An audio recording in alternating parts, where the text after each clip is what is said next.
1937 ബ്രിട്ടീഷുകാരാണ് വെളിയങ്കോട് മാറഞ്ചേരി പഞ്ചായത്തുകളെ ബന്ധിപ്പിച്ച് ഷട്ടർ പാലം സ്ഥാപിച്ചത്.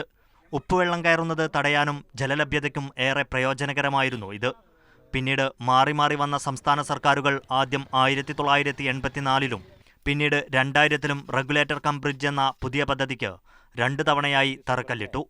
2 വർഷത്തിനകം പൂർത്തിയാക്കാമെന്ന വാഗ്ദാനം നൽകിയിട്ട് വർഷം 32 കഴിഞ്ഞു. അന്ന് തറക്കല്ലിട്ടെങ്കിലും പിന്നീട് അതിൻ്റെ പണികളൊന്നും നടന്നില്ല. ഇപ്പോൾ അത് എത്തി നിൽക്കുന്നത് 24 കോടിയിലാണ് അത് വന്നു നിൽക്കുന്നത്.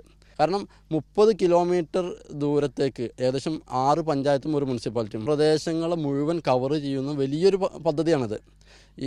ഇത്രയും പ്രയോജനം കിട്ടുന്ന ഒരു പദ്ധതി ഈ 2 ജില്ലകളിൽ വേറെ ഇല്ല എന്നാണ് ഞങ്ങളുടെ ഒരു ഉറപ്പുള്ളത്.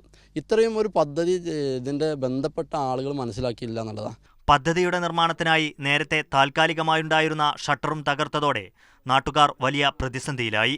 നേരത്തെ ഏക്കറുകണക്കിന് സ്ഥലത്ത് കൃഷിയുണ്ടായിരുന്ന പാടങ്ങൾ തരിശുനിലങ്ങളായി. ഉപ്പുവെള്ളം കയറിയതോടെ കൃഷിനാശം മാത്രമല്ല, 2 ജില്ലകളിലെ പഞ്ചായത്തുകളിലെ കുടിവെള്ള പ്രശ്നവും വർദ്ധിച്ചു. എല്ലാ ഭാഗങ്ങളിലും അങ്ങേ ഉപ്പുവെള്ളം കയറി ഒരു നിലക്കും ഉപയോഗിക്കാൻ കഴിയും. പിന്നെ ഇതിന് ഒരുപാട് കൈത്തോടുകളുണ്ട്. ഈ തോടെല്ലാം കവിഞ്ഞൊഴുകും. അത് കൊല്ലത്തിൽ ഒരു വട്ടം മാത്രം, ഈ മകരമാസത്തിൽ മാത്രം ഉണ്ടാകുന്ന ഒരു പ്രതിഭാസമാണ്. അത് ഉണ്ടായിക്കഴിഞ്ഞിട്ടുണ്ടെങ്കിൽ എല്ലാ ഭാഗങ്ങളിലും ഇതുമായിട്ട് എത്ര ബന്ധപ്പെട്ട ഏരിയകളുണ്ടോ ആ ഏരിയകൾക്കെല്ലാം പുളിവെള്ളം കയറിക്കൊണ്ടിരിക്കും. അതോടുകൂടി അവിടുത്തെ കിണറുകൾ ക്ലോസ്, ഉപയോഗിക്കാൻ പറ്റാത്ത. പാലം വരുന്നതോടെ പൊന്നാനി കുണ്ടുകടവ് ജംഗ്ഷനിലെ ഗതാഗത കുരുക്കിനും പരിഹാരമാണ്.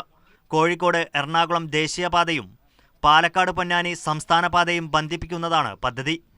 നിലവിൽ 2 പഞ്ചായത്തുകളെ ബന്ധിപ്പിക്കുന്നതിനായി നാട്ടുകാർ പിരിവിട്ട് നിർമ്മിച്ച ചെറിയ പാലം മാത്രമാണുള്ളത്.